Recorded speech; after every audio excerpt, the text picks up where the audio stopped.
So what makes a good TV doctor? I feel like you were, one of the pioneers to really do it. And not, you weren't the first, but you were hosting a show and, and doing a great job with it. But how did you make that transition into really hosting TV as a doctor? One accident after another. I mean, just like addiction medicine was sort of an exploration and an improvisation for me, radio was just something that came along in 1983. And at the time, I was, for that year and for the next 5 years after that, I was working on AIDS patients constantly. And we had one Anthony Fauci at the time telling us young physicians that we needed to go out and educate and public health message. And we developed all these strategies for changing behavior. We got very good at it. All of that was abandoned during coronavirus, strangely, all of it, very weird. But in any event, that motivated me to kind of go in there and educate. And I was stunned that the first time I showed up on the radio, which I thought was going to be a one-off, that all the really important material was coming in the middle of the night to a radio station.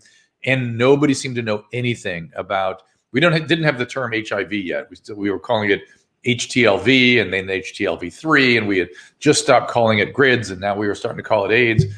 And no one seemed to know anything. I was stunned, and I thought, well, I got to keep coming back and doing this. So I did it for the next 10 years for free, thought I was doing community service. And then they kind of rolled it out 5 nights a week. That was essentially the week that my wife got pregnant with triplets, at which point she said, no more community service. You have to get paid if you're out of here 5 nights a week. So I asked for a job in radio. And then some television producers came along and said, we want to turn this into a TV show. And I was like, how does that work? I don't know what that is. And by the way, if I'm going to do it, all I've got is Friday afternoon and Saturday afternoon. I can give you that, and otherwise leave me alone to practice medicine. And so that's kind of how it happened. Everything else has been, I sort of was a resistant media person. I thought it was important to do some of these things, but I wanted to be left alone to practice medicine.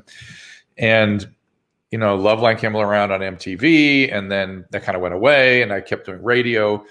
And somebody showed up and wanted to do, a TV show about what we were doing on the drug unit. It's called Celebrity Rehab. And I thought, well, it's interesting. No way you can do that, but well, let's look into it, see if there's something we can figure out here. And that's what we did.